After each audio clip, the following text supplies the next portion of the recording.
Hola, ¿qué tal? Bienvenidos a la Jaula del Noob, edición de entrevistas. Y esta vez está con nosotros Adán Arbizu. Que bien, pues él es un compañero de Morelia, lo conozco presencialmente, estuvimos de hecho colaborando en algunos proyectos. También es especialista en tecnologías de información, también le gusta la programación y el desarrollo, la arquitectura de software. De igual manera, pues está en toda la parte de innovación, desarrollo, impulso de las startups y pues la integración de la cultura pues hacker o la cultura maker, y actualmente él está pues más en el estado de Michoacán y específicamente en Morelia, es donde ha hecho muchas cosas, pero bueno, ya nos estará platicando qué otros proyectos tiene y para dónde. De igual manera están mis compañeros del OYEC, está Axel y está Pool, que bueno, pues nos estarán aquí apoyando en la entrevista. Y antes que nada, pues ¿cómo te encuentras el día de hoy, Adrián? Héctor, muchas gracias por la invitación. Aquí estamos a la orden. Me encuentro muy bien. Muchas gracias, Héctor. Y pues bueno, primero que nada, les repito, agradecerles a los tres por la invitación. Y pues aquí estamos, ¿no? Pues a mí lo que me gusta es sumar y pues bueno, aquí en la jaula del noob, pues lo que podamos sumar, estamos aquí a la orden. Bien, pues nos gustaría preguntarte ahora sí que cómo surgió tu inquietud por esto de la informática, o sea, ¿desde cuántos ayeres fue que decidiste pues integrarte por primera vez, que dijiste, esta es la computadora, esto es la programación o esto es el hacking y pues me gusta irme por este lado? Esa es una pregunta muy interesante, Héctor, porque yo tenía como unos 5 o 6 años. Mi papá llegó con una videograbadora beta. Entonces, yo de verdad me fasciné con esa cosa porque, bueno, pues ahí en su casa, pues no teníamos grandes cosas, teníamos un radio, teníamos una televisión. Mi papá llegó con una de esas cosas, entonces yo me fasciné porque tenía muchos botones, le picabas, podías hacer muchas cosas, empezar a grabar. Y bueno, le dije, bueno, pues entonces cómprame cassettes beta vírgenes, ¿no? Entonces empecé a grabar, empecé a hacer, que le repito, o sea, cómo funcionaba, que si le picabas el play, el rec, el stop, el etcétera, pa. Bueno, no tuvimos oportunidad por ahí de los ochentas. Yo no sé, tendría unos 6, 7 años en casa de una amiga de mi papá. Se fueron, hicieron una fiesta y ya saben, ¿no? Como para entretener al niño, me dijo la amiga de mi papá, oye, fíjate que mi hijo está estudiando, no sé, arquitectura o no sé qué era. Y me trajo una computadora. Esa fue la primera vez que yo tuve un acceso a una computadora en el 80, y les digo, 87, 88. Y era una Mac. Yo me sentí de verdad fascinado con esa cosa. Yo la vi, la aprendí llena de botones, llena de comandos, y entonces me dijo, aquí la prendes, aquí le pones play, y me dejó. Y obviamente, pues toda la fiesta yo ahí fascinado, de verdad, pero fascinado con esa máquina. Se me abrió el mundo porque yo dije, bueno, tiene muchas teclas, tiene muchos, le repito, comandos. Empecé ya saben, el Pac-Man, que si el juego, que si el otro, a abrir documentos, a ver las carpetas, a ver cómo funciona esto, desde ahí me sentí fascinado pues, bueno, por empezar por la informática, ¿no? Y bueno, desgraciadamente, bueno, por X o Y circunstancias, ya no tuve acercamiento a la tecnología hasta que fui por ahí, bueno, terminando la primaria. Fue así un evento grandísimo porque la escuela donde yo iba pues anunció, vamos a tener un laboratorio de cómputo. Todos, puta, ¿qué es eso, no? Porque pues imagínense, finales de los 80, principios de los 90, un laboratorio de cómputo. Puta, pues vamos, ¿no? Entonces yo veía, no sé, 25 monitores, veía máquinas grandísimas y pues obviamente bueno, pues, con DOS, ¿no?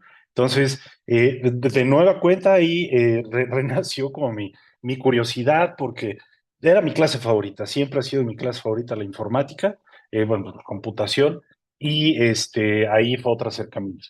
Y de ahí para el Real, bueno, pues hasta la preparatoria teníamos clases igual de computación.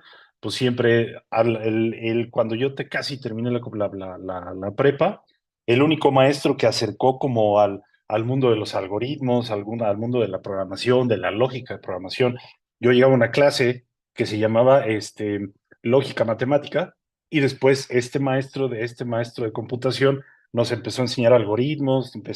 Empezamos con macros en Excel, ¿no? Pero bueno, pues por algo vamos a empezar.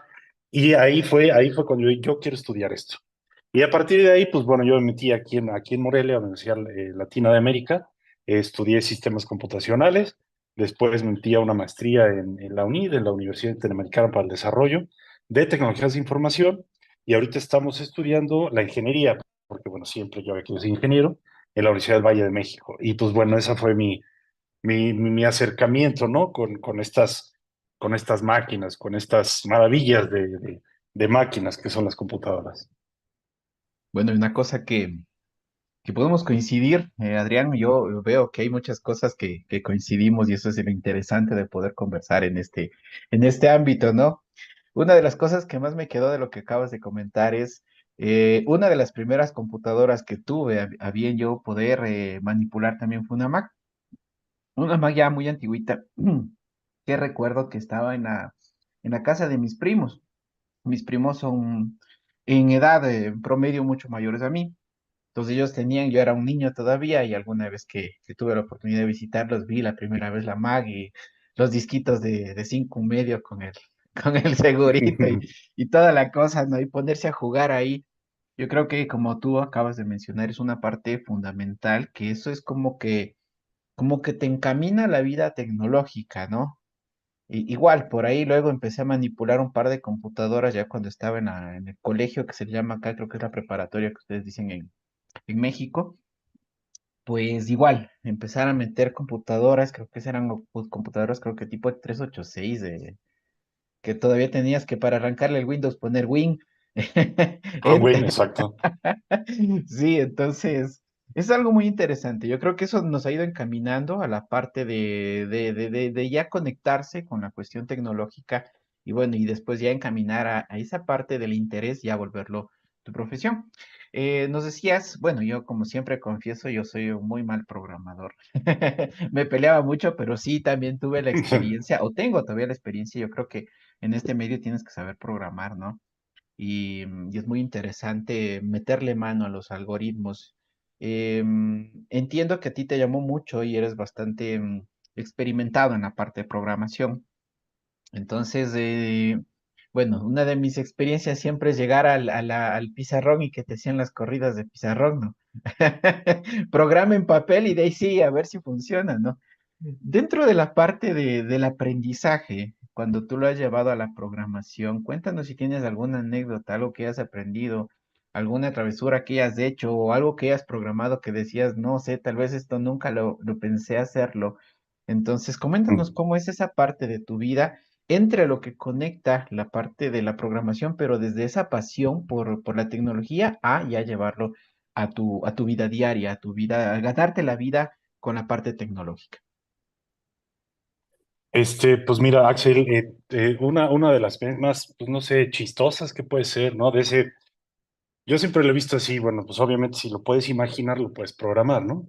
Entonces, estábamos en una clase que se llama en la licenciatura todavía, programación gráfica, y obviamente, pues cómo manipular la tarjeta gráfica a través de C++.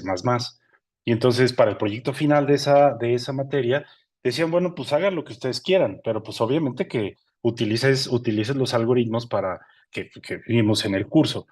Entonces a mí siempre me fascinaron las parvadas de pájaros. Entonces, cómo se movían, cómo llegaban a hacer estos patrones. Y yo decía, bueno, ok, ¿y si cada pájaro es un píxel? Y si programamos dentro de un espacio en la pantalla muchos píxeles y que se vayan moviendo, y entonces, bueno, me puse y bueno, lo tuve que hacer con un compañero y el compañero jamás me entendió mi idea, ¿no? O sea, dices, bueno, ¿qué estás haciendo? No le veo ni pies ni cabeza. Me decía, tú espérate, espérate. Entonces, hice, pues ese cuate nunca hizo nada, un algoritmo para poder, en C++, para poder controlar los pixelitos y que, obviamente, bueno, que no chocaran, que fueran con el viento, modificabas la velocidad, la velocidad y la dirección del viento y todo este tipo de cosas. Y lo presenté en un proyecto final. Bueno, pues todos ahí los de la carrera presentaron uno muy interesante, por ejemplo, de los algoritmos de ordenamiento, el quicksort, la burbuja, bla, bla, estaba muy gráfico, muy interesante, pero no tenía nada como pues sí, digo, pues un algoritmo de ordenamiento, lo ves y dices, bueno, órale pues, ¿no? Entonces pasé a presentar el mío y bueno, pues este cuate, mi compañero se quedó callado. Pero lo que sí me gustó mucho es que les pareció muy interesante, ¿no? Ese ahorita lo comentas, Axel, ¿no? me gustó mucho esa experiencia porque de mi cabeza, pues yo me imaginaba cómo se podía conectar, ¿no? Esta parte de la fascinación del movimiento de las parvadas de los pájaros con algo que ya aprendiste, echarlo a andar, programarlo y presentarlo. Esa parte estuvo como te diré, muy interesante, Axel, porque me gustó mucho llevar esa idea loca, ¿no? Esa idea como muy abstracta, muy, pues sí, loca, vamos a decirlo, a un algoritmo de programación. Esa sí fue cuando yo me te dije, o sea, ya viste lo que puedes hacer con la programación, ya ves lo que puedes desarrollar, ya ves, porque, repito, me gustó mucho porque todo el mundo, digo, obviamente no se quedó impresionado porque hay veías puntitos ahí moverse, pero ahorita es mi amigo, mi maestro de programación gráfica, le gustó mucho también el proyecto. Y obviamente, digo, la calificación es lo de menos, ¿no? Pero le gustó mucho el proyecto. Tanto le gustó que ahorita es mi amigo, bueno, fue mi proveedor de servidores durante muchos años, pero yo creo que ese fue el punto de decir, voy a vivir de esto. Quiero vivir de esto porque estas ideas que tú tienes, Adrián, se pueden desarrollar, se pueden echar a andar, aún por más locas que sean, ¿no? Por más abstractas y locas que sean, se pueden desarrollar. Y otra experiencia, digo, rapidísimo, estamos en la clase de una matemática, ¿no? Ya al final de la preparatoria. Y fue cuando les digo, este maestro, nos enseñó los algoritmos. Entonces, esta otra maestra estamos en los noventas, en el 98. Esta otra maestra de matemáticas nos enseñó, no recuerdo si es el teorema de Fermat, de un número sumado por otro a una potencia es igual a un número de esa misma potencia. Entonces decía, bueno, no me acuerdo si es el teorema de Fermat, no sé si lo estoy diciendo mal, pero la maestra decía, este problema tiene, no sé, 800 años sin resolverse. Y entonces yo me puse a pensar, ok, con un while digo, lo dejas tiempo ahí, no sé, 2 semanas, 3 semanas. Con un while se puede resolver esto. O sea, no es si es, no es, hasta que se resuelva. Y obviamente todos me tiraron de, ay, ¿cómo crees? Y está diciendo la maestra que tiene 800 años. Oigan, pero pues, se puede utilizar, o sea, se puede utilizar un algoritmo. Digo, obviamente en aquellas épocas, ¿no? 98, yo tenía 15, 16 años. Se puede utilizar este algoritmo. Al final tienes que llegar a la respuesta. No sé si te vas a tardar 100 años, una semana, lo que sea, una Otros computadora potente, no 800 sé, años en el otros Wildlife. 800, pero si lo dejas exactamente ahí, pero si lo dejas correr, ¿no? Es lo que yo pensaba. Si dejas correr ese algoritmo, lo haces bien, obviamente. Si lo dejas correr, va a llegar a la solución. Y entonces la maestra fue como muy, ay, ¿cómo crees? Les digo, pues eran los noventas, no estaba tan inmersa esta filosofía de utilizar la tecnología para resolver problemas. Y los compañeros, obviamente, pues me tildaron de loco, y ay, ¿cómo crees, Adrián? Pero yo estaba seguro que sí se podía hacer. Obviamente no sé si alguien lo logró, pero esa es otra de las cosas que dices, oye, tienes un problema, ¿no? Por más difícil o por más complicado que pueda ser, pues puedes hacer un algoritmo para resolver eso. Entonces, Axel, yo creo que esas dos experiencias fueron los detonantes para decir, pues si lo haces bien, si lo aplicas bien, si lo desarrollas bien, puedes llegar a un resultado para prácticamente cualquier problema utilizando un algoritmo, bueno, metiéndole coco, metiéndole imaginación y metiéndole programación. Totalmente, querido Adrián. Qué genial que es cómo evoluciona, ¿no? O sea, nuestras experiencias, nuestras vivencias, lo que vamos aprendiendo hasta que entramos en contexto en esta era, llamémoslo. Mira, quiero entrar netamente a... Mira qué interesante, ¿no? Mira cómo en la prehistoria, mira, la educación, porque yo sé que estás muy metido en esa área, o sea, es tan antigua, ¿te das cuenta? Yo el otro día repasando un par de, te iba a decir un par de hojas, pero en realidad es un par de clics. Cómo, cómo la humanidad misma, ¿no? En la sociedad primitiva, la educación era un proceso informal, ¿te das cuenta? donde los conocimientos, habilidades, se transmitían a través de nuestros padres, a través de lo que escuchábamos, ¿no? Observaciones. Y habían ciertas limitaciones, ¿no? Vos sabés que en la Mesopotamia, ahí son los primeros, la primera forma de educación, ¿no? De ahí viene la Edad Media, la educación fue dominada por la iglesia de una manera, después el Renacimiento, la Ilustración, etcétera, etcétera, la época moderna, contemporánea, bla, bla, bla. Pero mira lo que te quiero comentar. Eh, pero la educación ha evolucionado de su forma más primitiva e informal. Mira, y se ha convertido básicamente en un complejo de sistema global que abarca múltiples disciplinas, métodos, donde de alguna manera lo que usábamos antes, seguimos usándolo en nivel educativo, en las escuelas, los colegios, no todo, no quiero generalizar. Ahora, yo viéndolo desde un punto de vista filosófico, la educación no es solo una transmisión de conocimiento, básicamente es parte de nuestra historia y es parte de lo que hacemos día a día, ¿no? Y mira qué interesante esto. Recuerdo que, ¿quién era? Creo que era Aristóteles. Claro, la, la ética Nicomaquia, la ética Nicomaquia, eso. Sostiene que la virtud es el punto medio entre dos extremos, un equilibrio que se logra a través de la práctica y del hábito. Puta, me encanta eso. Entonces, ahí es que viene escolar. O sea, vos tenés una plataforma, brother, es un ERP diseñado para instituciones, enseñanza, un sistema informático que permite, no sé, que está en el cloud, software as a service, si no me equivoco. Así es, Eh, sí. y dicho esto, con todo lo que te acabo de mencionar anteriormente, eh, ¿por qué educación? ¿Qué, ¿Cuál es tu idea ahorita? Porque, mira, existen muchas plataformas de educación.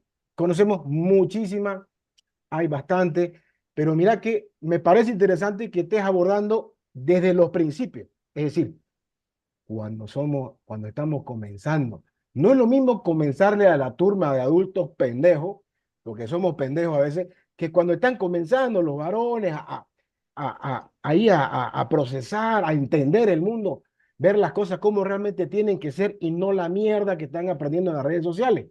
No sé si, perdón por la palabra, pero creo que es parte de mi sex appeal.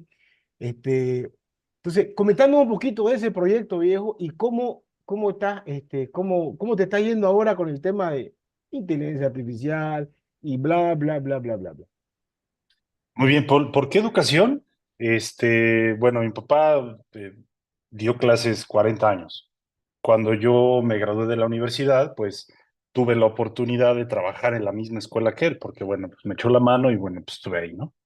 Y desde siempre, digo, yo admiro mucho a mi papá y desde siempre él decía, bueno, voy a dar clase, vamos a dar clase, bla, bla. Me llamó mucho la atención, me clavé y bueno, me he desclavado desde el 2002 empecé ya a trabajar yo ya formalmente en la escuela. Empezamos a dar clase y todo. Y porque los procesos escolares son también muy interesantes porque son los mismos y nada más los repites cada año, ¿no? Y obviamente, pero bueno, tejes muchísimas cosas a través que si la calificación, que si el pago, bla, bla, bla, bla. Y a través de los años, yo trabajé en una escuela donde me tocó bueno, había un RP viejito que lo habían hecho por ahí unas personas, tuvieron unas broncas ahí con estas personas, a mi equipo nos tocó desarrollar uno nuevo para el colegio, estuvimos, digo, pues éramos dos personas, ¿no? O sea, nos tardamos año y medio, pues, pero al final, digo, ya al final nada más lo mantienes y ya. Y entonces a mí se me ocurrió decir, oye, pero pues si esta escuela en la que yo trabajo, todas las demás tienen las mismas necesidades, ¿no? Pues vamos a emprender. Entonces, pues si ya te sabes el ABC. Digo, y sabes lo que decíamos hace rato, ¿no? Si lo puedes imaginar, lo puedes programar. Si ya te sabes el ABC, si ya te sabes los procesos, si ya sabes en dónde, cómo y a qué horas y quién, pues bueno, prográmalo y ponlo en el mercado. Afortunadamente, ha tenido buena aceptación. Bueno, para hacer, como tú dices, pues no, allá afuera hay N herramientas para la escuela, porque bueno, al final, pues es uno de los procesos más comunes, no sencillos, comunes en el mercado. Hay N allá afuera. Localmente, pues me ha ido bien, ha estado, porque bueno, también la pandemia nos pegó, ha estado como en 10, entonces llegamos a un punto a estar entre 10 y 12 escuelas, desde primarias, kinder, universidades. Ese fue como nuestro pináculo, ¿no? De esa herramienta en específico. Ahorita estamos en 4, pero bueno, pues ahí nos defendemos pues con esta herramienta. Y esta última versión que yo, bueno, que desarrollé, pues sí, toda la pandemia, me aplasté, me senté y pues la desarrollamos. Pero pasa algo muy, ahorita que también lo mencionas, Paul, pasa algo muy interesante. En el 2005, 2006, 2007, la innovación era que los maestros pudieran capturar por internet, ¿no? Tu herramienta tenía que darle una página, darle un usuario, una contraseña a cada maestro, sus listas, esa era la innovación. Ahorita, pues obviamente, pues eso es lo mínimo que tuviera que tener un producto de este tipo, ¿no? También lo mencionas, Paul, hay también muchísimas, eso nada más para la administración escolar, ¿no? Pero también hay muchísimas herramientas, hasta Blackboard, bueno, es la que uso yo ahorita en la universidad. Esta Blackboard tiene cosas buenas, tiene cosas malas, unas me gustan, otras no. Y también ofrezco a mis clientes para cubrir esta parte de educación a distancia, Moodle. Esa Moodle me gusta porque, bueno, pues es gratis, es open source, le puedes meter, le puedes quitar. Y esa sí la tenemos como en 4 más, en 4 escuelas más, única y exclusivamente para la parte de e-learning. Hay cosas buenas, hay cosas malas, como en Blackboard, ¿no? Es que yo las dos que conozco a la profundidad. Pero lo que les quiero platicar es que, bueno, pues sí, como dices, la IA, pues llegó para quedarse, ¿no? Lo que les quiero decir es que si en el 2007 la innovación era que los maestros capturaran por Internet, pues yo creo que en el 2024 es que este tipo de herramientas, las herramientas de IA, sean acercadas al alumno, al profesor, para poder enseñar en conjunto, también lo decías, Paul, con las redes sociales. Yo creo que las redes sociales son como herramientas, no como herramientas de comunicación, son muy buenas y yo creo que se pueden o se podrían aplicar perfectamente a los métodos de enseñanza, porque al final un maestro pone algo, los demás comentan, los demás discuten, hay comunicación entre los usuarios, entre maestro-alumno, maestro-director, director-alumno, bueno, hay comunicación entre todos, y yo creo que el siguiente paso para este producto es conjuntar, conjuntar la IA, conjuntar las herramientas de redes sociales en el método de enseñanza-aprendizaje del constructivismo, que ese es el que hace la educación a distancia, porque bueno, pues tú te metes a tu plataforma, tú ves el material, ¿no? Y tú tienes que construir tu conocimiento. No hay nadie que te esté agarrando de la mano y que te esté regañando porque no estás sentado a las 7 de la mañana en tu clase, pues es libre, ¿no? O sea, ahí está el conocimiento. Ahí yo creo que también hay que, como decías, Paul, hay que cambiar un poquito más el chip de la educación para ser más autodidactas. Digo, a nosotros, los tecnólogos, vamos a decirlo, nos fascina ser autodidactas, somos muy curiosos. Obviamente los tres, Axel, Héctor, Paul, deben ser muy curiosos. Hay un tema que les gusta, lo investigan. Hay otro tema, se van hasta el fondo, toman cursos, se van con los expertos, se van a foros, hacen preguntas. Yo creo que ese chip lo debemos de poner en todas las personas que están haciendo educación a distancia o que están como alumnos. Porque, repito, no hay un profesor que te esté diciendo, tienes que estar a las 7 de la mañana en tu pupitre, a ver la tarea, ya te puse 0, bla, bla. Pues ahí está la información, ¿no? Y entonces yo creo que ese tipo de herramientas, las de redes sociales, la metodología de comunicación de redes sociales, junto con IA, es lo que en el 2007, en el 2005, era la captura de calificaciones en Internet. En el 2024, repito, yo creo que esas son las dos cosas que la educación a distancia y la administración escolar, ¿no? Tiene que tener para estar al día, para poder proyectar, presentar algo nuevo a una metodología, como dices, Paul, pues llevamos, no sé, 2000 años desarrollando, ¿no? Bien, Adrián, una cosa que no conoces mucho de ti y que a mí se me hace algo particular o curioso es que también estás metido en medios de comunicación como la televisión y que sé que también te gusta mucho la radio. Esto lo comento porque creo que es importante el entender a veces cómo se segmenta demasiado la población. ¿A qué me refiero? la otra vez quería sacar una noticia y me decían, ¿sabes qué? Para esta noticia es muy importante, Héctor, o te recomiendo que vayas a la M, al periódico local, y la saques por ahí, o sea, impresa.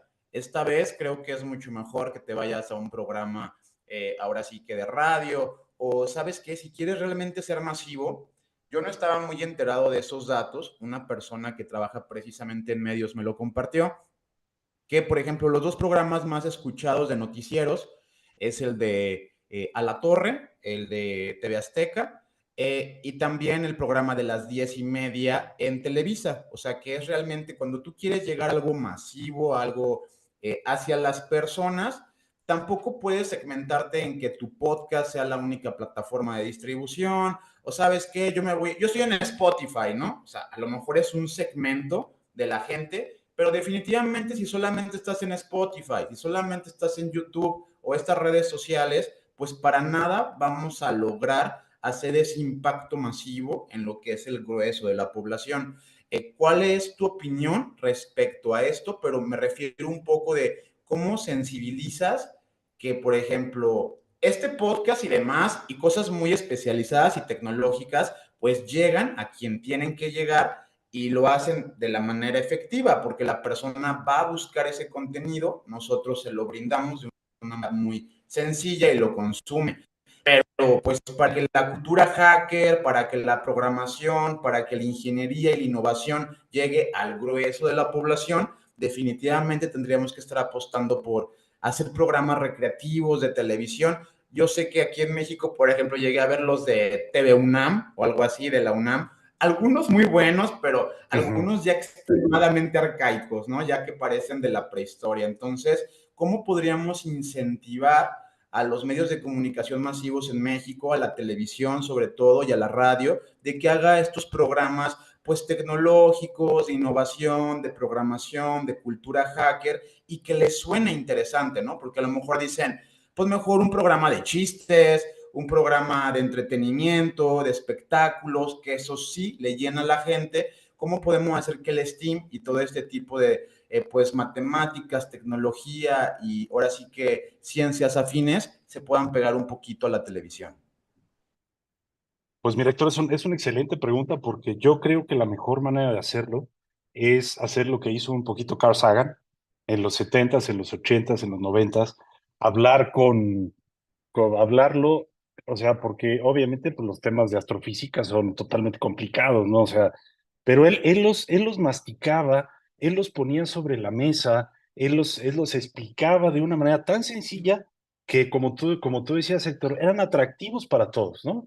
Vamos a hablar, por ejemplo, su tesis de doctorado fue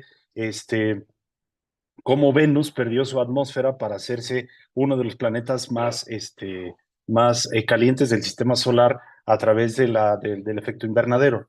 Pero él lo presentaba con niños de primaria. Entonces, a mí se me hace padrísimo que alguien tenga, bueno, como obviamente el Carl Sagan, ¿no? Dios de la difusión científica. Pero, bueno, científicos, pero ¿cómo hacerlo? Hay un cuate que habla de puro rock and roll. Estuvo en Multimedios en Monterrey, se llama Jimmy Torres, una cosa así, Jimmy Torres al aire. Y entonces me jaló muchísimo cómo salía trajeado, ya sabes, ¿no? Pues como tú dices, ¿no? En el noticiario más importante de todo Monterrey de Multimedios. Salía el cuate trajeadísimo y estaba hablando de metal, estaba hablando de rock and roll, estaba hablando de, no sé, estaba hablando de Pink Floyd, de cómo, miren, ahora vamos a hacer el 40 aniversario de Dark Side of the Moon, porque miren, porque bla. Y junto a los dos presentadores, ¿no? Ya sabes, presentando noticias serias. Digo, no que la música no sea noticia seria, pero lo hacía muy atractivo, muy, muy, muy atractivo. Y les digo, hablaba de metal, de progresivo, de rock and roll, de bla, bla. Lo hablaba muy, sí, sí, muy, muy, y aparte muy, muy ligerito, muy, sin hacer digo, en su programa de radio, pues sí habla de detalles, de lanzamientos, de fechas, de bateristas, bla, bla. Pero acá, como era como tú decías, Héctor, ¿no? Un espacio masivo lo hacía muy masticadito. Es un poquito lo que su servidor trataba de hacer cuando nos invitaban a CB Televisión, canal local de aquí de Morelia, ¿no? este, pues sí era, yo lo que trataba de hacer lo más específico era, pues hacerlo muy clarito. Por ejemplo, me acuerdo un tema que, sobre todo también lo que me gustaba mucho hacer es meter temas geopolíticos a la conversación de la tecnología. Lo que pasó hace, creo que era un par de años, no recuerdo cuándo fue, cuando Huawei y Google se pelearon, entonces ya los dispositivos de Huawei ya no podían tener ya no podían tener Android y ya no podían estar en su store, bla, bla, bla, bla, bla. Entonces, ¿cómo transmites esa noticia, el impacto y la importancia de esa noticia sin ser un amante de la tecnología, ¿no? Bueno, sin que te guste. Cómo se lo transmites al vecino Juan, ¿no? Entonces, yo creo que ese era lo que yo trataba de hacer, ¿no? Cuando yo era niño decía, yo quiero ser Hugo Sánchez cuando jugaba al fútbol. Entonces, yo cuando estaba presentando esos temas, yo decía, yo soy Carl Sagan. ¿Por qué? Porque lo presento de una manera tan fácil, tan masticadita, tan fácil de entender para la gente, y espero que me haya salido, ¿no? Espero, no sé si lo hice bien, pero eso es lo que yo trataba de hacer, ¿no? Explicar un tema tan interesante para mí, ¿no? Porque, bueno, pues para mí, los demás no sé, pero tan interesante, tan difícil, comprender sus aristas, sobre todo, les repito, lo de la geopolítica, que también me gusta mucho la política, combinarlos y presentarlo de la manera más fácil. Y yo creo que esa es una manera de acercar a la gente a este tipo de temas. Porque, bueno, pues podemos hablar, por ejemplo, no sé, podemos hablar de la computación cuántica, podemos hablar 3 días de la computación cuántica, pero cómo hacer que ese tema sea atractivo para todos, ¿no? Sí, yo creo que ese es un punto fundamental lo que acabas de mencionar. Bueno, no sabía, como Héctor dice, que tú tenías roce con medios de comunicación, que creo que es una de las partes fundamentales en la parte de difusión de cualquier tema, ¿no? Y como tú dices, hay estos medios como para nosotros poder llegar al público en particular con cualquier tipo de enseñanzas, ¿no? Como tú decías, nombrabas a Carl Sagan y bueno, y todo ese mundo que el hombre tenía en la cabeza y que lo explicaba de una manera fenomenal, ¿no? O sea, es fenomenal ver eso. Y yo creo que hablando no solo a parte de educación, sino hablando, enlazando esta parte de la educación con los medios de difusión, hay algo que me queda un poquito dando las vueltas en la cabeza. Tú sabes que este es un podcast de ciberseguridad, de la parte de hacking. Y bueno, esta es una puerta muy interesante para llegar a personas o para llegar a sectores de la sociedad que no tienen acceso a determinadas cosas que nosotros debemos explicar. Cuando tratamos en la parte de ciberseguridad, lo típico es que nosotros vamos a una empresa, tú vas bien internado y haces tus conferencias o haces tu taller de cómo las personas pueden cuidar la seguridad de la empresa, cuidar todo, ¿no? Pero ¿qué pasa si esa persona llega y en la casa hay niños, hay personas de tercera edad, que ellos no tienen idea de la tecnología? Bueno, los niños son mucho más intuitivos en la parte del manejo tecnológico, pero son muy inocentes para caer en cualquier trampa. Entonces, lo que tú mencionas es súper importante y me quedó como esa espina un poquito metida continuando con ese tema. ¿Y cómo tú aprovecharías estos medios, tanto de comunicación como los medios tecnológicos de enseñanza, para llegar a estos sectores, ¿no? ¿Cómo llega un niño? ¿Cómo llega un adulto mayor? Es muy difícil para explicar a nuestros adultos mayores que no tienen que hacer clic en cualquier parte o no tienen que creer cualquier noticia falsa. Es un poquito difícil debido a la concepción que ellos tienen de la tecnología, ¿no? Entonces, ¿cómo harías tú como para encajar esta parte combinando la parte medios de comunicación, combinando la parte de que tú tienes roce con la parte de software educativo? ¿Cómo tú nos podrías guiar en cómo se podría o cómo se te ocurre llegar al público de estos sectores que son alejados de la parte corporativa?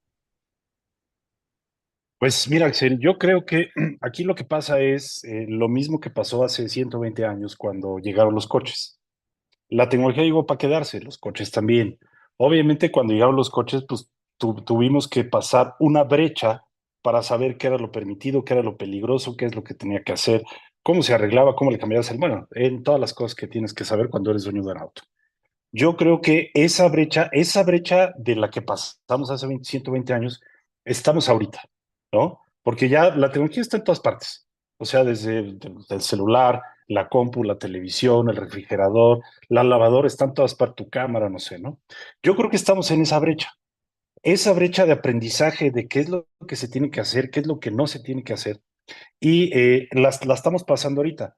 La estamos pasando muy mal, sí, porque desafortunadamente, sobre todo las personas mayores, caen en este tipo de trampas, ¿no? Porque, bueno, pues maleantes va a haber siempre, no lo vamos a poder evitar.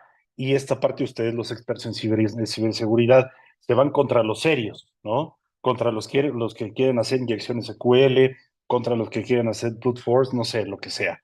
Pero de la parte de ingeniería social, yo creo que aquí lo que tendríamos que hacer es, así como le hacen los influencers, no sé, bueno, por ahí hay no sé qué tan burdo les pueda parecer a ustedes. Hay un TikToker que se llama Paco Web. Yo creo que por ahí hay una gran oportunidad de ese tipo de contenido, porque Paco Web te dice, es que ayer un seguidor a mi abuelita le dio clic, como dice Axel, le dio clic, le hicieron phishing y ya le robaron su dinero en el banco. Yo creo que aquí debería de haber más comunicadores, pero con esas capsulitas rápidas. Obviamente TikTok, no sé, en menos de 3 minutos ya explicas algo. Yo creo que esa es la solución para salir de este bache. Estamos en un bache, pero pues ese bache lo tenemos que pasar sí o sí, para que en un momento dado todo el mundo sabemos qué hacer y qué no hacer. Ahora, ¿qué es lo que tendríamos que hacer? Pues yo creo que meternos a ese mundo, obviamente las redes sociales, porque todo el mundo está en redes sociales, ¿no? Los niños, bueno, no deberían, pero están ahí, ni modo. Los niños, digo, los adolescentes y los adultos mayores. Y hacer ese tipo de contenidos muy rápidos, muy explicaditos, muy concisos, muy bien explicados para decir, oye, aguas, porque si te llega un link a un mensaje, un SMS de Amazon de que no te pudieron entregar un paquete, no le des clic. Tan fácil como eso, ¿no? Oye, ¿por qué? No te creas todo, no te creas todo. Y obviamente dirigido a personas mayores. Yo creo que ahorita los niños, la generación Z, este, digo, no sé, no, a mí no me gusta decirlo, ¿no? Que toda la gente, es que ya nacieron con ese chip. No, simplemente nacieron cuando ya todo el mundo estaba inmerso, ¿no? Entonces, yo creo que a eso es lo que voy. Los que son ahorita niños, cuando sean adultos, ya ese bache ya lo pasaron. Y obviamente cuando ya pase el tiempo, pues todas las personas ya vamos a estar conscientes y saber lo que pasó con los coches, conscientes y de saber qué es lo que se tiene que hacer y qué es lo que no se tiene que hacer. Respondiendo a tu pregunta, Axel, yo creo que ahorita, información clarita, sin hacerlo tan técnico, ¿no? Porque les digo, este Paco Web sí lo hace. Si te llega, les digo, si te llega MSS, bla, bla, bla, bla, no le des clic. Oye, pero ¿por qué? No le des clic, porque, pues, bueno, él no habla ni de phishing, ni de inyecciones SQL, ni de brute force, ni de jailbreak, ni de Pegasus, nada. Él lo habla correcto, o sea, le habla a la gente, a su público, de una manera muy clarita, muy específica, qué es lo que puede pasar, qué es lo que no puede pasar, qué es lo que no debes hacer y qué es lo que sí debes hacer. Repito, yo creo que la solución es educación, pero vamos otra vez a lo mismo, educación muy clarita, lo que decíamos hace ratito, ¿no? Muy clarita, muy rápida, muy focalizada al target y cuestión de tiempo. Yo creo que es cuestión de tiempo de que todo mundo sepamos qué es lo que debemos hacer y no debemos hacer. Es que de eso se trata, ¿no? Lamentablemente, eh, es como cuando me pregunta mi sobrino, tío, ¿tú eres hacker? Ok, ¿qué es un hacker? Eh, Alterar computadora. Vaya a hacer 10 flexiones por pendejo, le digo. Es que son cosas básicas que tienen que saber, que entender, ¿no? Y después de eso, ¿para qué querer hacerlo? Quiero plata, quiero dinero. O sea, ahí ya estamos mal, pues, ¿no? Me parece interesante cuando comentás sobre crear un hook, ¿no? como llamar la atención, engancharlo. Ahora en las redes, pues, no existen varios creadores de contenido que yo la verdad sigo bastante. Me gusta muchísimo su hermenéutica, su manera de engancharte, ¿no? De hecho, estuve probando yo con un par de patrones y de estupideces que hago en las redes, porque al final de cuentas lo que te engancha es eso, contarlo como un chisme, ¿no? Porque la palabra chisme me parece estúpida, me indigna, pero es como morder una piedra, es como cuando perro muerde una piedra. Es estúpido, pero lamentablemente la gente lo que agarra es eso. Si vos te sentás y le explicás, mira, bro, ¿sabes cómo funciona la relatividad? ¿No?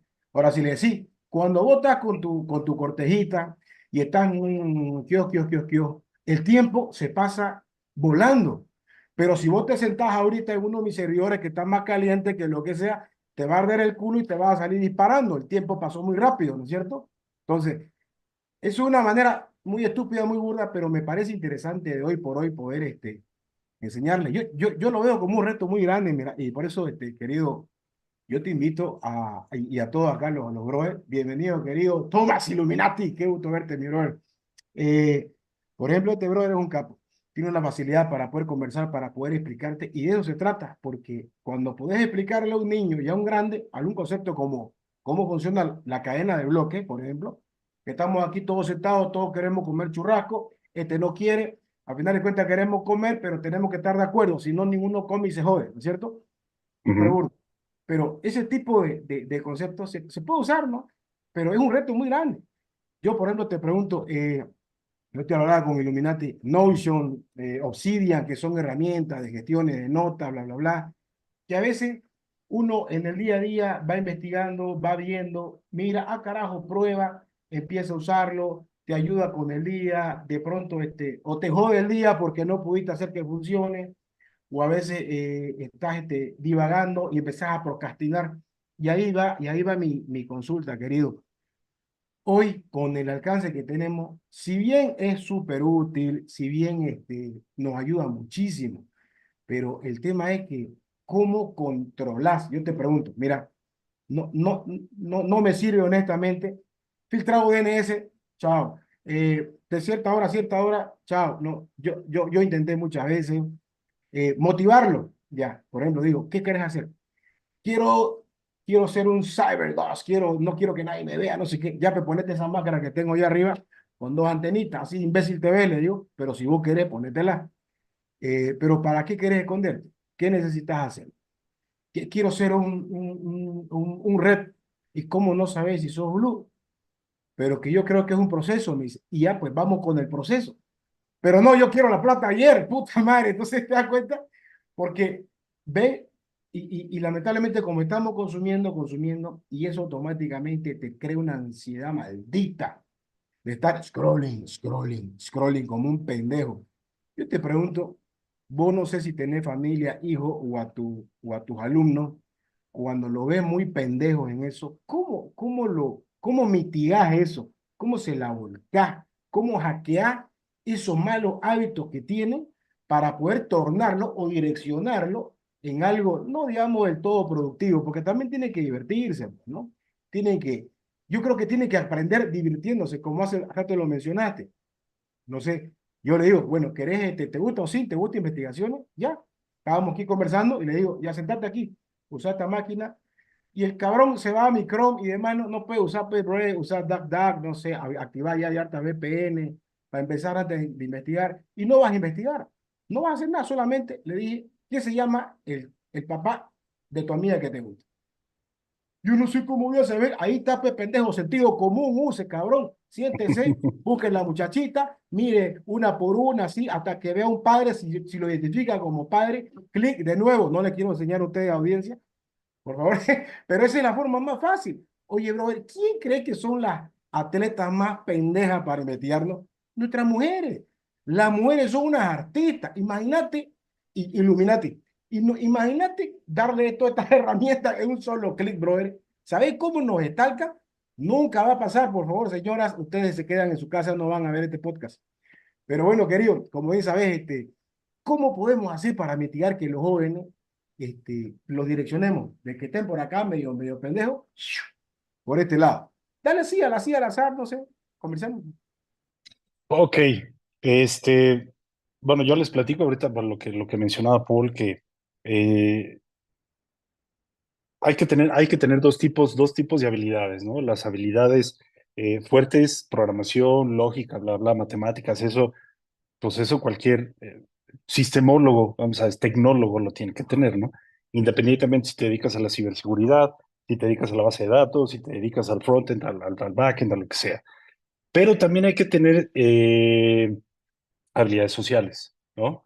Esas habilidades sociales, pues, repito, no sé si las tengo desarrolladas, muy desarrolladas o nulas, pero a mí me costaron muchísimo trabajo aprenderlas. A mí me las metieron a golpes en la cabeza, porque yo siempre, les repito, trabajaba en escuelas, ¿no? Y las maestras, los maestros, los directivos, los alumnos siempre son así de, ay, es que no sé, bueno, pues tú eres el experto, me tienes que explicar.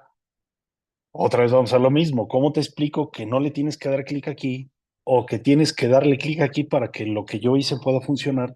Y le hacen clic en todo pero menos en lo que dijiste, ¿no? Y pues bueno, desgraciadamente, bueno, pues sí me ganaba pues varios, ¿cómo les diré? Varios apodos, por ejemplo, de decir que, ay, pues es que este cuate no tiene paciencia. Bueno, pues si ya te expliqué 25 veces, pues nada más hazlo, ¿no? Este, yo creo que también aquí hay que saber cómo, pues, tener paciencia, tener habilidades sociales, aparte de las habilidades técnicas que tienes, ¿no? No, la verdad que sí. Encima, una cosa que justo venía pensando mientras mencionabas esto, por ejemplo, en base a se puede decir meme que justamente pasó Héctor el otro día, o no me acuerdo quién, en el grupo del staff, por ejemplo, pasaba que era una situación donde una persona había hecho un ataque de denegación de servicio y había tirado una red. Y, lo había pasado a Axel. Tiraba una red y la otra persona le preguntaba, muy bien, bro, o sea, lograste un ataque de negación de servicio. ¿Y qué onda? ¿Qué usaste? ¿Qué proxy usaste o qué VPN usaste? Y el tipo le contestaba, ¿qué es un proxy o qué es una VPN?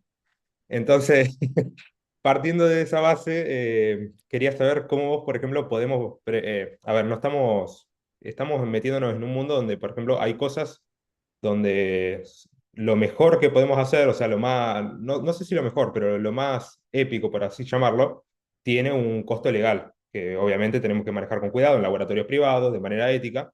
Y normalmente alguien que está empezando, lo primero que piensa es, bueno, quiero hackear el Pentágono. O sea, lo primero que se le viene a la cabeza es eso. Y uno dice, ¿cómo puedo transmitirle a esto? Ya que Este, pues así como, Sí, un segundo, se cayó Axel. This meeting is being recorded. Listo. Lo pegamos, no importa. Editamos y ya.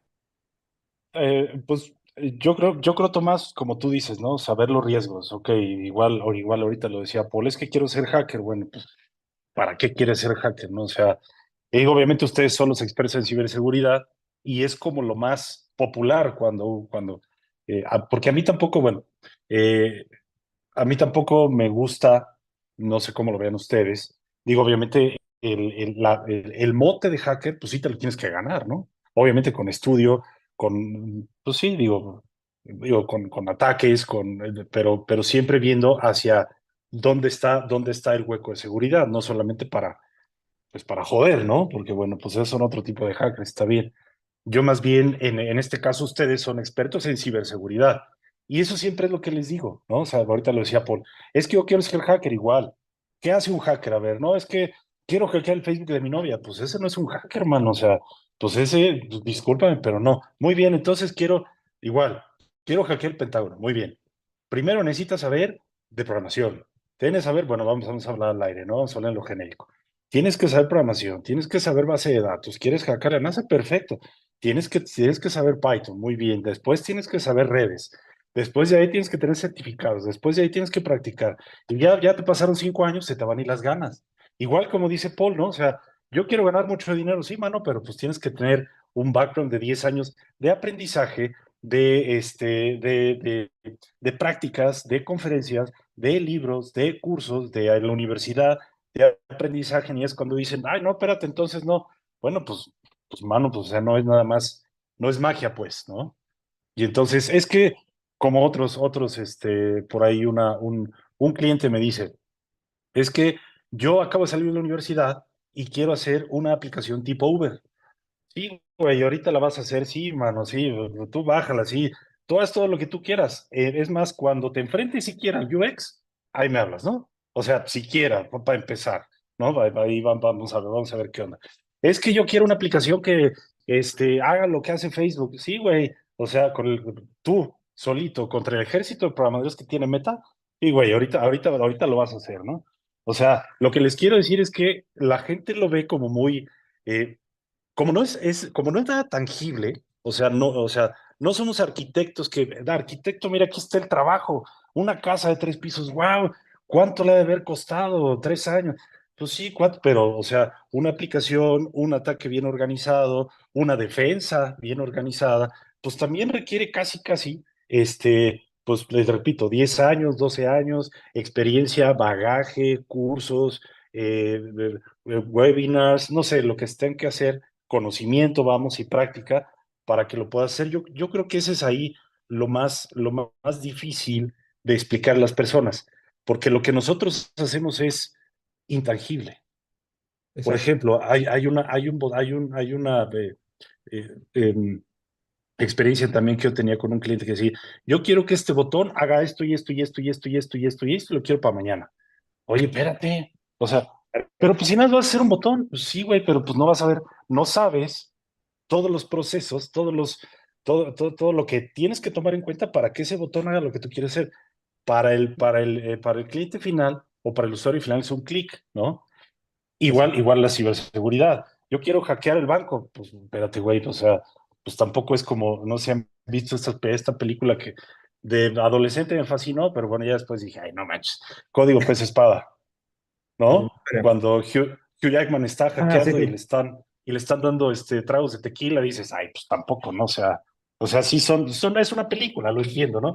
Pero ese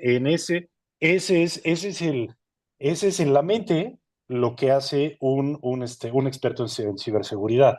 En la mente de la gente, eso es lo que hace un experto en ciberseguridad. Tú ponle ahí hackeando NASA, ¿no? Ya sabes, un div hackeando NASA y un loader. El 100% ya estoy dentro. Tampoco es así. A veces me da un poquito de coraje y de flojera, la verdad.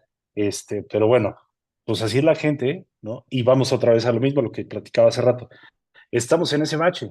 Yo creo que ya lo estamos pasando, lo vamos a pasar para que en esta profesión las personas nos vean.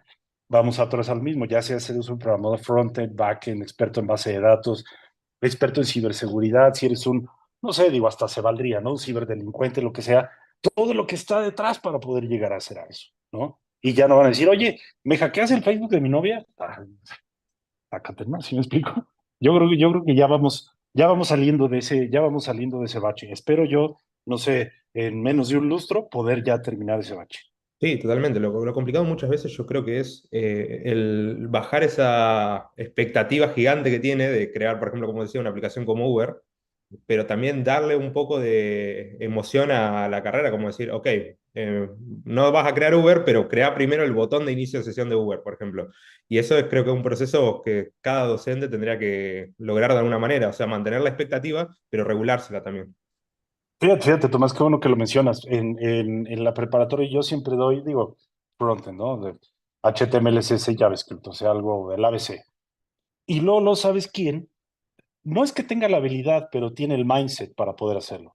Luego lo identificas y obviamente ese cuate no lo sueltas, ¿no? O sea, porque le pones cosas más difíciles para poder, porque vamos otra vez a lo mismo. Yo siempre he pensado que los que nos dedicamos a la tecnología somos muy curiosos, muy curiosos. Y luego lo identificas. Yo tenía, por ejemplo, de la primera vez que di preparatoria, lo identifiqué y dije, no, pues este cuate mándale leer libros. Todavía no estaba tan popularizado YouTube, ¿no? O sea, mándale un tutorial, lo que sea. Pero es más, le regalé un libro de C++, mira, dátelo, vete, mira, descarga esto, aquí está el USB para que te lo descargue ya para que lo instales, para que empieces a trabajar. Ahorita es el desarrollador, pero lo que vamos a lo mismo, Tomás, los identificas luego, a quién le gusta y a quién no. Y quien le gusta, lo vas y lo ahí sí entra lo que tú dices, ¿no? Oye, mira esto, pero, ok, no quieres hacer Uber, pero primero diseñate el UX y aquí está el botón y bueno, pues ya con que le den clic y puedan entrar, puta, ya la hiciste, ya estás del otro lado, porque obviamente eso lo va a motivar más, porque bueno, si yo en mi cabeza quiero una aplicación como Uber, le doy y obviamente no te va a salir, pues te vas a desmotivar. Pero como tú dices, Tomás, ¿no? Haz primero un moco, órale, cabrón, hazlo. Y vas a hacer esto muy bien, ahora vámonos con la pantalla de login y el botón, y ya con que se conecta a base de datos y te dé entrada, o sea, ya con eso la banda, los chavos se animan y vamos otra vez a lo mismo, como son muy curiosos, les empiezas a soltar, ¿no? Bueno, pues ahora no sé, de seguridad de base de datos y conexiones a base de datos. Digo, a base de datos. Ahora clávate en SQL, en las sentencias básicas de SQL. Ahora clávate en Python. Ahora te clávate en esto, ahora clávate en otro. Pero lo que te quiero decir, Tomás, es que a ellos los identificas luego, y es muy fácil cuando ya los identificas porque los empiezas a sembrar, porque ellos mismos te van pidiendo. Y digo, obviamente, pues, si no es con su maestro en turno, pues se van a internet. Ahorita, pues ya les repito, todo está en internet, ¿no? Yo creo que alimentando su curiosidad es la manera más interesante y plausible de que sigan en esto, ¿no? Porque bueno, seguir en esto sí es solamente a la gente que nos gusta de verdad, seguimos en esto, ¿no? No sé, bueno, perdona, más como anécdota. No sé si vieron por ahí. A mí me gusta mucho Franco Escamilla, ¿no? Un comediante acá mexicano, es muy bueno, muy bueno. Y entonces, muy bueno, Paul. Y entonces, ya saben que este cuate hace como unas microentrevistas a la gente. Ya cuando ya no tiene chistes, ya, oye, ¿tú cómo te llamas? Bla, bla. Bueno, no, estas creo que fue en Monterrey. Le repite, oye, ¿tú a qué te dedicas? No, pues yo soy, no sé, taxista. Y luego a su novia. ¿Y tú a qué te dedicas? No, pues es que yo estudiaba programación, pero lo dejé. Y dice, oye, pero ¿por qué lo dejaste? Es una profesión muy bonita, te gana bien, bla, bla. Sí, pero es que yo preferí ser feliz. O sea, la gente que se dedica a esto le gusta, bueno, aquí yo creo que sí hay blanco y negro. O te gusta o la odias. Porque vamos otra vez a lo mismo, cuando los identificas, pero también identificas a los que de verdad no les gusta nada. Y obviamente ahí, ni aunque les des zapes en la cabeza con el libro de C++, aunque les des zapes con el libro en la cabeza de sistemas operativos, jamás. Vamos otra vez a lo mismo. Identificas a quién le gusta y a quién no le gusta. El que no le gusta, pues nada más pasa la materia y ya. Ok, aprendió HTML, perfecto. A mí me interesa que centres un div, ya lo demás, ya, punto, ¿no? Y a los que sí les gusta, pues bueno, y clávate en JavaScript. Clávate, pero hasta el fondo, ¿no? Yo creo que identificándolos y acarreándolos y fomentándolos a que sigan buscando y que sigan estudiando. Bien, Adrián, ya para mi última pregunta, a mí me gustaría mucho comentar a grandes rasgos, pues, la evolución que ha tenido la ciberseguridad en México, y si es que ha tenido alguna, o si tú crees que haya evolucionado o no. A esto me refiero pues, desde que yo inicié y desde hace mucho tiempo, la gente pensaba que si hacíamos mucha cultura, difusión, este tipo de podcast, si había más noticias, más personas en la ciberseguridad, pues paulatinamente iban a reducir los hackeos, el gobierno iba a invertir mucho dinero y millones de pesos para que no nos pudieran hackear. Vimos que eso no fue cierto, pasó lo de Guacamayas Leaks, hackearon a la Sedena, también Pemex sufrió un ataque de ransomware, la CFE ha tenido problemas sustanciales también en la parte de ciberseguridad. Con los ataques que hicieron los de Mexican Hackers Mafia y los Chilango Leaks, atacaron a las personas de la Ciudad de México, también a los periodistas que iban a la mañanera, lograron sacar sus datos confidenciales y sus INES. Entonces, bueno, hemos visto que pues suben las noticias, suben los podcasts, la difusión ya no es tan nula, ya no podría excusarse que no hay forma de estudiar o que no hay libros o que esto ya es un tema que está en pañales, como siempre se decía, pero estamos viendo una proliferación del cibercrimen, los ciberdelitos, las personas que se acercan a nosotros, a los grupos, siempre quieren, oigan, ¿quién me pasa un Banorte para poder robar acá en tal ciudad? ¿Quién tiene un contacto para poder hacer un malware y distribuir y robar acá? ¿quién me pasa una CC para comprar VIX? Porque quiero ver la casa de los famosos, ¿no? Hasta cosas más banales como andarse ahí pirateando el Disney Plus, el Netflix, pero pues el cracking es lo que prolifera como las personas quieren saberlo. O sea, tú bien sabes que eso también es una cuestión de oferta y de demanda, como cualquier industria, como cualquier cosa, y la demanda de la gente es causar daño, hacer algo. La pregunta va dirigida, ¿cómo ves tú la evolución de la ciberseguridad en México? ¿Por qué son malas cosas pues negativas? ¿Y qué es lo que le faltará al gobierno concientizar o al sector educativo también y al sector privado de que esto es algo que hay que meterle inversión para prevenirlo y para contenerlo y que pues ya existen cursos, ya hay personas especializadas, pero no se está viendo reflejado en la reducción de ciberincidentes. ¿Crees que estamos avanzando en materia de ciberseguridad o estamos estancados? Este, muy buena pregunta, Héctor. Yo creo que retrocedimos. No es que estemos estancados, yo creo que retrocedimos. En el tema de Guacamaya, si no estoy mal informado, creo que fue por un tema ahí de exchange, que bueno, pues se sacaron todos los correos de Sedena, pero en los demás temas creo que sí fue un ser humano, o sea, sí fue ingeniería social, ¿no? O sea, yo siempre lo he dicho, el 90% de los errores de un sistema, el que sea, está entre el teclado y la silla. Entonces yo creo que vamos otra vez a lo mismo, educación. ¿Por qué digo, bueno, aquí en México en especial, por qué digo que estamos retrocediendo? Pues porque obviamente el gobierno de México está pensando o piensa, el que va saliendo, no sé cómo sea este nuevo, piensa que la seguridad informática es algo como secundario. Y yo creo, ese es el pensamiento que yo creo que que retrocedimos. Porque como tú dices, Héctor, ahorita, bueno, en el 2024, todo mundo estamos conectados, toda la información está en Internet, o bueno, en intranet o en Internet, lo que sea, ¿no? Pero está en línea y puede ser accesible para gente que sabe lo que está haciendo. Pero vamos otra vez a lo mismo. Si hacen casi todos los ataques, se hacen por ingeniería social. Ahora, si tenemos una buena entrada, digo, obviamente yo no soy experto en ciberseguridad, si tenemos una buena pared, ¿no? En la parte técnica, bla, bueno, todo lo que ustedes saben. Y aparte, tenemos una buena educación, pues podríamos reforzar estas cosas. Pero al final, bueno, creo que también lo de las mañaneras, lo de los reporteros de las mañaneras, sí fue alguien que, o creo que, no sé si liquearon su usuario y su contraseña, o él mismo la pasó. Pero vamos otra vez a lo mismo. O sea, es ingeniería social. Yo creo que aquí, la educación, porque bueno, el 90% de los ataques, de los serios por lo menos, se hacen por ingeniería social. Lo que yo también estaba leyendo es que creo que lo de Banorte se hizo también por un inside job, o sea, sí fue alguien de dentro que filtró hacia afuera. Otra vez a lo mismo, ingeniería social. Y digo, perdón por ser tan repetitivos, una vez teniendo, porque pues sí, tampoco somos, tampoco hay hackers, bueno, allá afuera pues, o sea, no es como las películas, como lo habíamos diciendo, de que escribo un script y ya estoy dentro del banco, pues tampoco así. Si hay una buena, pues, ese es el trabajo de ustedes, los expertos en ciberseguridad, si hay una buena pared técnica, ¿no? Un firewall, no sé, digo, ya sus estrategias técnicas. Y aparte, pues estamos, ¿cómo les diré? Estamos dentro de la ingeniería social, pues lo que hizo Bindic, ¿no? Lo que hizo Mindic, él siempre hizo ingeniería social para robarse todo lo que se robó, siempre lo hizo con ingeniería social. Entonces, vamos otra vez a lo mismo. Yo creo que es educación.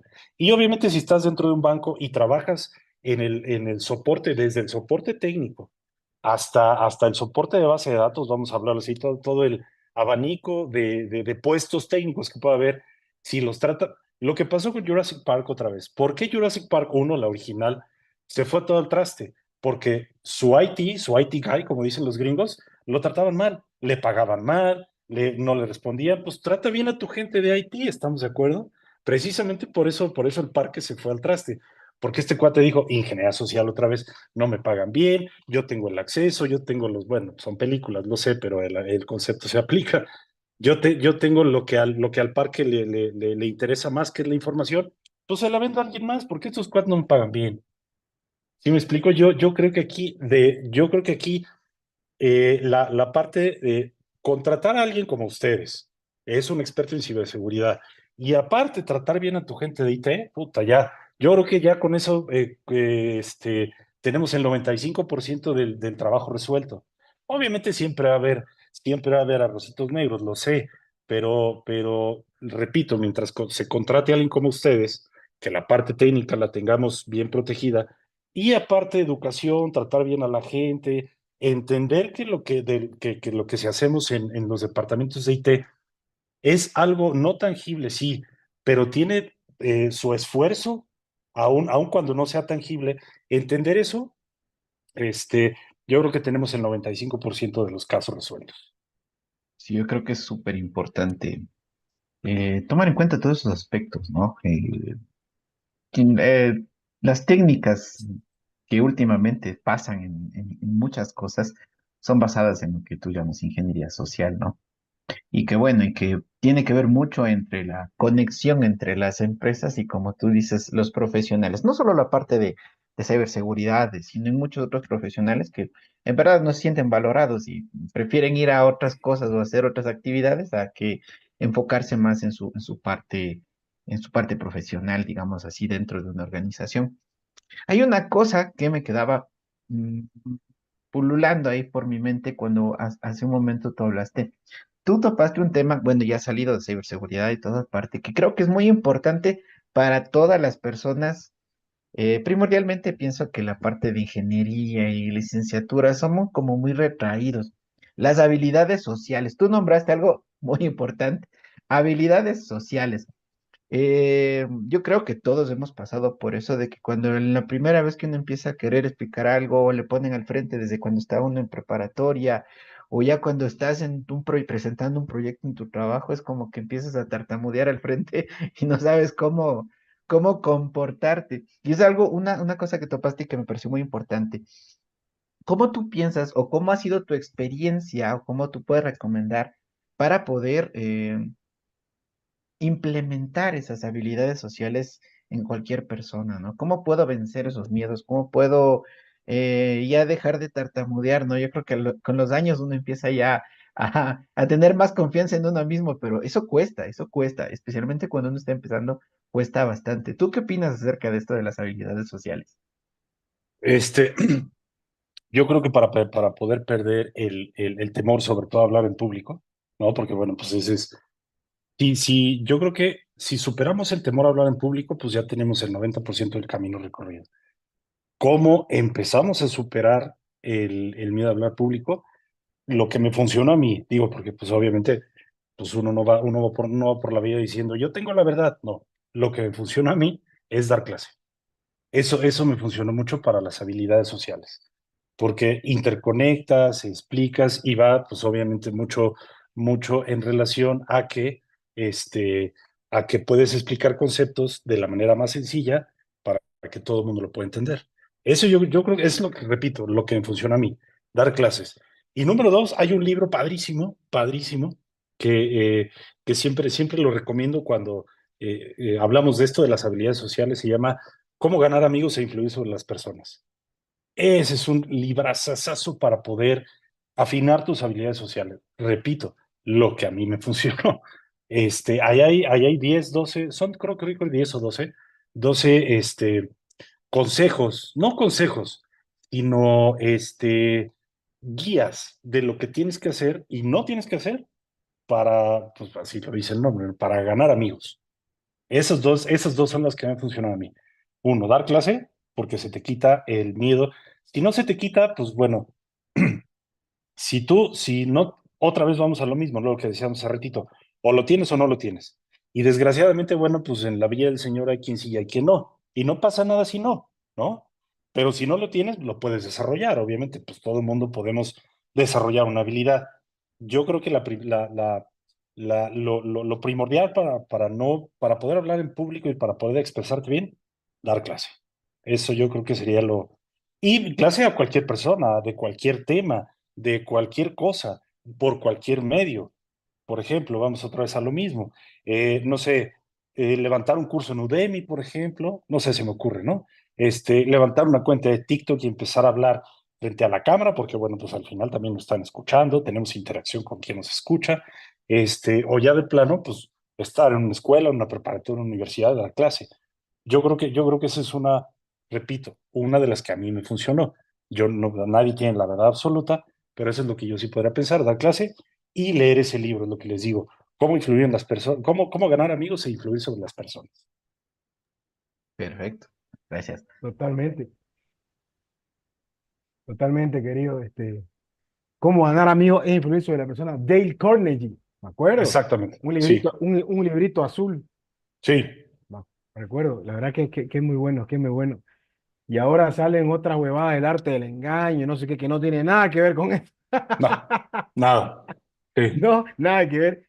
Mira, eso que acabas de decir es como el Chema Alonso, saludos, él siempre dice, me gusta esto, aprendizaje por osmosis, es decir, aprendiendo, hablando, aprendiendo, conversando de experiencias de otros, hasta el mismo hecho de poder explicarle algo a alguien, porque cuando vos estás leyendo, estudiando algo, y a mí, por ejemplo, me funciona muchísimo, de igual manera que a vos, explicando, enseñándole a alguien, experimentándote, y es algo muy, es un ejercicio muy interesante cuando se lo explicas a un joven, a un 11 años, 10 años, aunque ellos ya son bien, ya están bien preparados, pero, por ejemplo, mi padre que tiene 80 y pico, explicarle a él cómo funciona la economía ahora, explicarle a él el término hacking. Yo le digo, papi, vos sos un hacker.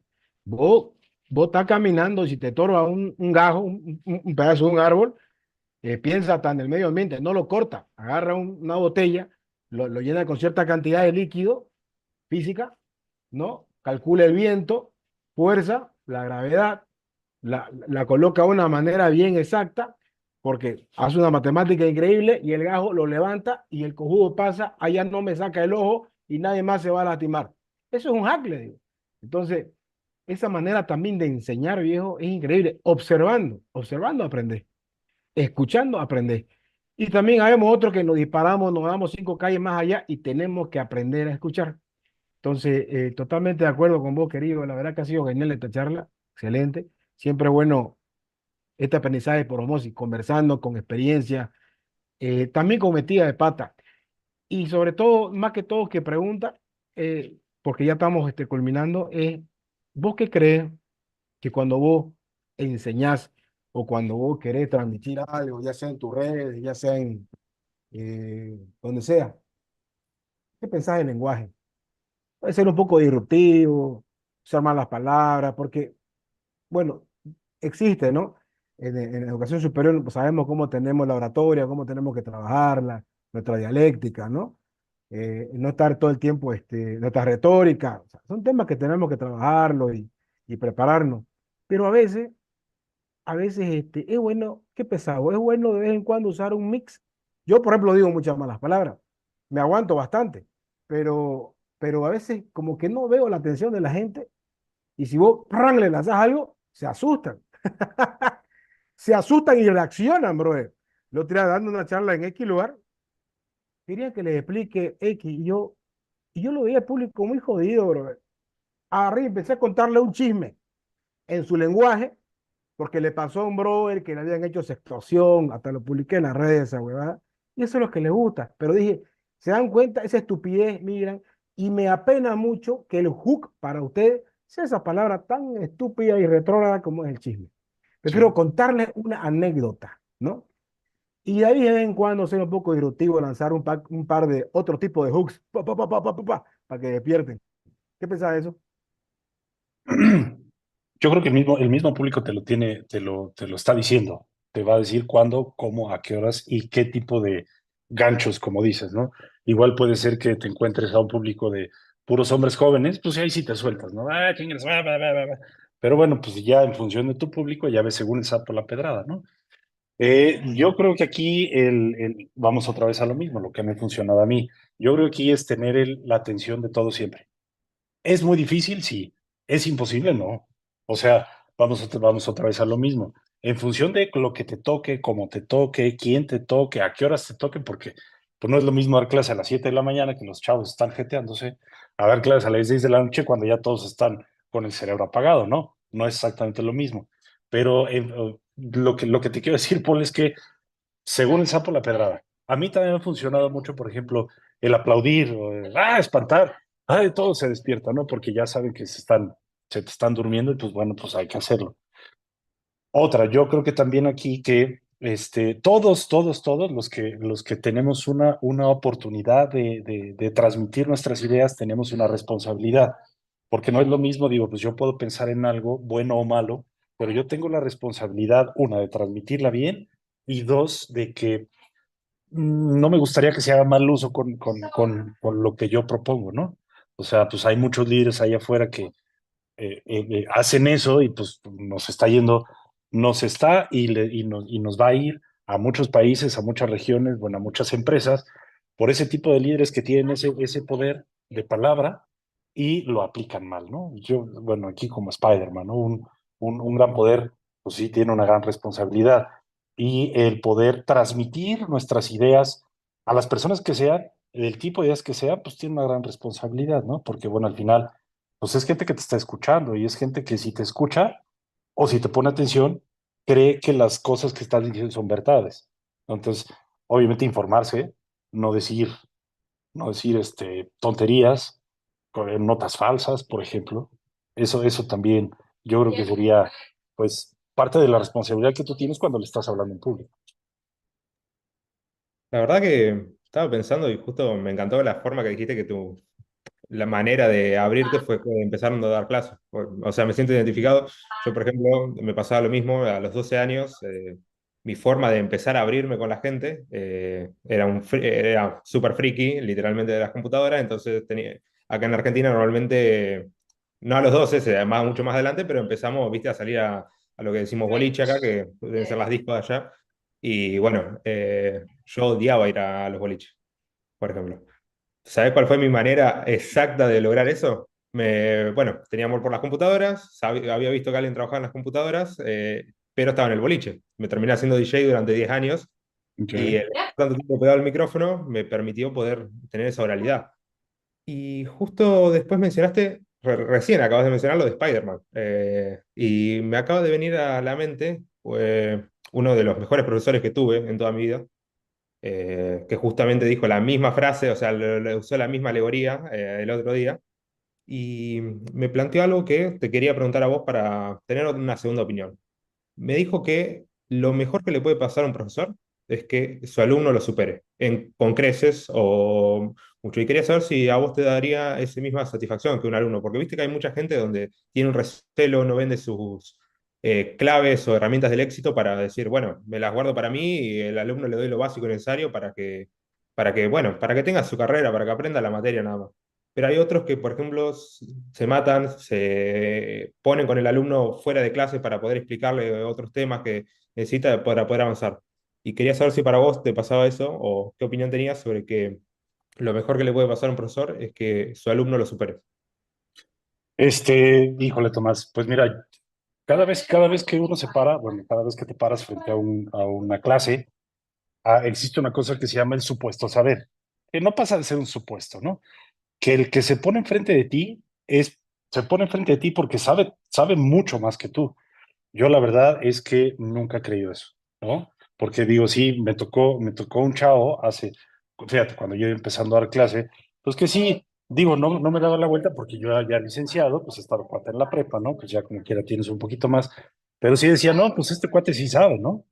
Y cada vez que yo, cada vez que, bueno, tengo muchos exalumnos en mis redes sociales, y cada vez que yo veo a alguien triunfar, un exalumno ya terminando, no solamente sistema, ¿no? La arquitectura, bla, bla, yo le digo muchas felicidades, ¿no?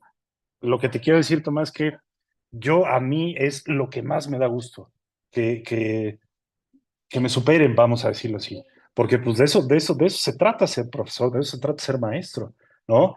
De que te den las herramientas y que suban más alto. No sé si yo he llegado en medio, poquito, arriba, no sé, pero si alguien llega más arriba que yo, me da mucho gusto. Yo sí creo, una vez, ahorita que lo mencionabas, una conferencia decía, es que no existe la envidia de la buena. Yo creo que sí existe. ¿Por qué esa envidia de la buena? Ok, sí me da envidia, pero no para quitarte lo que tú tienes, sino para yo ser mejor, para llegar a donde tú estás. Esa es la envidia de la buena. Y yo siempre he tenido envidia de la buena, Porque bueno, envidia es, pues sí, yo quiero lo que tú tienes, pero entonces te lo quito para yo tenerlo, ¿no?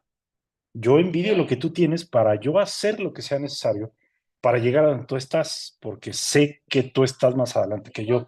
No importa si fue tu exalumno o lo que sea. Y a mí me da mucho gusto, muchísimo gusto, les digo, en las redes sociales los veo todos los días, que se gradúen, que se hagan maestros, que se vayan a investigar a Europa, que, no sé, que sean médicos, se hagan especialistas en neurocirugía, no sé, lo que sea, programadores que trabajen en donde sea, en Oreo, lo que sea. Eso me da muchísimo gusto, muchísimo gusto. Yo sí creo que el alumno debería superar al maestro. Y yo con esto cierro, ¿vos considerás que, por ejemplo, esa es la forma realmente de vivir en la historia? O sea, sabiendo que vos influiste a alguien y esa es tu forma de dejar la historia para, o sea, ser conocido, no sé si conocido, pero saber que vos hiciste historia influyendo en alguien, que tus Sobre todo, conocimientos los compartiste y siguieron su camino. pues mira, Tomás, lo que pasa aquí es lo siguiente. Por ejemplo, cuando vamos en la calle, repito, digo, sí, tengo un chorro de exalumnos, pero lo que me da mucha alegría es que me reconozcan, no sé, 10 años después de que yo había terminado la prepa, profe, te lo juro que eso me da mucha alegría, porque eso me dice a mí que se acuerdan de que tuvieron algún maestro de computación, los hizo sufrir, que los puso a programar, que los puso a hacer frontend, que los puso a hacer muchas cosas, y se acuerdan. Ya que se influyó, ¿no? Pues ya, bueno, pues eso ya depende de ellos, ¿no? Pero el que se acuerden de mí, eso me da muchísimo gusto, porque eso me dice a mí que por lo menos me les quedé en su cabeza. Y entonces, porque ¿te acuerdas yo, por ejemplo, me acuerdo del 20% de mis maestros? Y yo veo un maestro en la calle y sí le voy a decir, profesor, ¿cómo está? Buenos días, doctor, maestro, lo que sea, ¿no? Pero me acuerdo porque sí influyó en mi formación, en mis decisiones académicas y bueno, pues en lo que yo haya hecho. Repito, cuando alguien se cuenta de mí es cuando más me da gusto. Bien, Adrián, pues en verdad ha sido un gusto tenerte por aquí en la jaula del noob. Ahora sí que yo creo que las personas deben de entender que pues aprender es el proceso de hacer todo esto, pero que el maestro tiene como que esa responsabilidad de pues compartir enteramente. O sea, yo, lo que comentó Tomás, creo que es algo clave. A mí, al igual que a ti, me da mucho gusto, simplemente desde que me digan, profe, oiga, profe, ¿cómo le hago esto? O profesor, o maestro, o máster, cuando alguien te lo dice así, o sea, hay una referencia a veces que no es que uno sea mejor que ellos, simplemente tiene uno más experiencia, pero sí se siente bonito esa gratificación de verlos, por lo menos en mi caso, cuando los veo que siguieron por el camino de white hacking, que siguieron por el camino de ciberseguridad, y que no realmente se fueron a robar, que o sea que también aparte de la parte técnica absorbieron un poco la parte moral y filosófica, que eso pues solamente se da con el ejemplo. Si tú eres una persona que anda por ahí delinquiendo, robando y demás, ¿cómo le vas a decir a tus alumnos que no roben o que no lo hagan? Entonces, pues esto es algo muy bonito para mí, sin duda. Espero que también pueda seguir ayudando a la comunidad allá en Morelia, a ver cuándo nos juntamos por ahí, echar un cafecito y ver Claro. qué tipo de cosas podemos hacer. Estamos ahorita con lo de la jaula del noob, tenemos el jaulacón, lo vamos a hacer en León, Guanajuato, también estás invitado. Ya después te digo ahora sí que cuándo va a ser y todo para que nos pongamos de acuerdo y te vengas Órale. por acá también a dar una charlita. Bueno, pues muchas gracias, Adrián, muchas gracias a todos. Esto fue la jaula de...